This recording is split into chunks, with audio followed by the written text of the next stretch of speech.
भोला राम की दिमागी स्थिति ठीक नहीं थी। वो 40-45 साल का था, फिर भी वो दिमाग से एक बच्चा था। भोला राम अपने माँ के साथ रहता था। उसकी माँ घरों में साड़ियाँ बेचा करती थी और अपना और अपने बेटे का पालन पोषण करती थी। साड़ी वाली साड़ी ले लो। एक दिन पूरे गांव में साड़ी बेचकर थक चुकी थी। बस घर आई और शाम को हल्का फुल्का खिचड़ी बनाकर सो गई। भोला राम भी खिचड़ी खाकर सो गया। जब रात के 2 बजे तब अचानक बिजली कड़की और तेज बारिश होने लगी। भोला राम उठ बैठा और कहता है, मुझे तो भूख लगी है, मुझे मटन खाना है।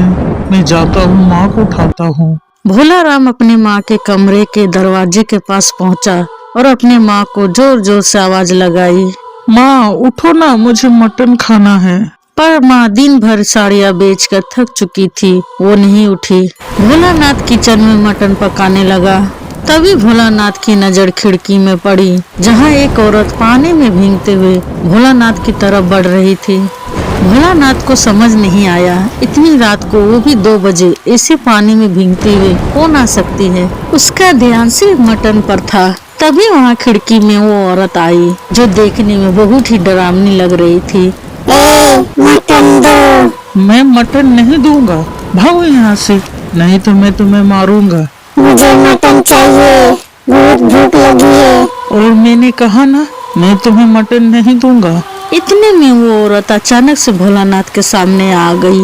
भोलानाथ चिल्लाते हुए भागा, भूत भूत भूत, माँ दरवाजा खोलो, किचन में भूत है। लेकिन इस बार माँ की नींद टूट गई और वो बाहर आई। क्या हुआ भोला, तुम इतने डरे हुए क्यों हो? माँ वो किचन में एक चुड़ैल है। चलो मैं चलकर देखती हूँ।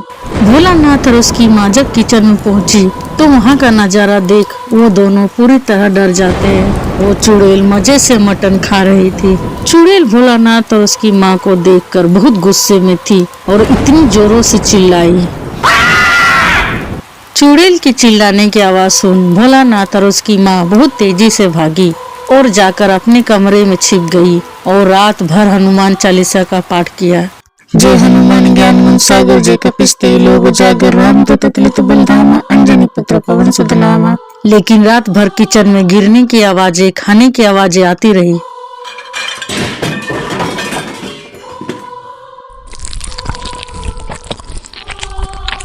जैसे तैसे रात बीती और सुबह हुई। भोला तू यहीं रुक, मैं पहले जाती हूँ। माँ धीरे धीरे किचन पहुँची, जहाँ किचन की हालात बहुत बुरी थी, लेकिन वो चुड़ैल जा चुकी थी। माँ और भोलानाथ जल्दी से बाहर निकले और अपने पड़ोसियों से जाकर ये सब बातें बताई। चाची, पड़ोस में एक औरत 5 दिन पहले ही जलकर मरी थी। दोनों पति पत्नी में झगड़ा हुआ और पत्नी ने केरोसिन तेल छिड़क कर आग लगा ली। अब वो चुड़ैल बनकर सबके घरों में खाने के लिए मटन मांगती है। लेकिन उसे रोकने का कोई तो उपाय होगा। हाँ, खतरा तो हम सबके लिए भी है। मैं एक तांत्रिक को जानता हूँ, बहुत ही पहुँचे हुए सिद्ध व्यक्ति है। वो हमें इस मुसीबत से निकाल सकते हैं। ठीक है, हम सभी इसके पास चलते हैं। फिर सभी तांत्रिक के पास पहुँचे और माँ ने तांत्रिक को पूरी घटना बताई। हमें उसकी आत्मा की शांति के लिए एक हवन रखना पड़ेगा, और हाँ, उसके पति और उसके ससुराल वाले को जरूर बुलाना। कल अमावस की रात है और ये पूजा कल होगी। सभी गांव वालों ने पूजा रखवाई और उसके पति और ससुराल वाले को भी बुलाया। ओम क्रीम ह्रीम बीच नमः। तभी चुड़ैल आ जाती है। ए तांत्रिक, तुम्हें मरना है क्या? बोल, मुझे क्यों बुलाया? तुम सबको परेशान करना बंद करो। मैंने कभी किसी को परेशान नहीं किया। परेशान तो मेरे ससुराल वाले करते थे। मेरा पति मुझे रोज मारता था। एक दिन तो हद हो गई।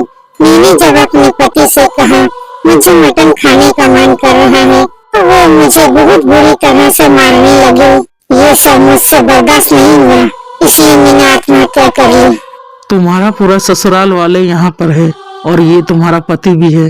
तभी वहाँ पुलिस आ जाती है। ये पुलिस वाले यहाँ क्या कर रहे हैं? आप लोगों ने कहा था सिर्फ हवन होगा। हमने बुलाया है। इंस्पेक्टर, गिरफ्तार कीजिए इन सभी को और ले जाइए जेल। फिर पुलिस वाले उन सभी को जेल ले जाते हैं। तुम्हारे साथ जो भी हुआ, हम सभी को बहुत दुख है, लेकिन अब तुम यहाँ की नहीं हो। अब तुम यहाँ से जाओ। अब मैं आप सभी को परेशान नहीं करूँगी, मैं हमेशा के लिए जा रही हूँ। इधर जेल में जैसे ही रात हुई, पति जी, मटन खिलाइए ना।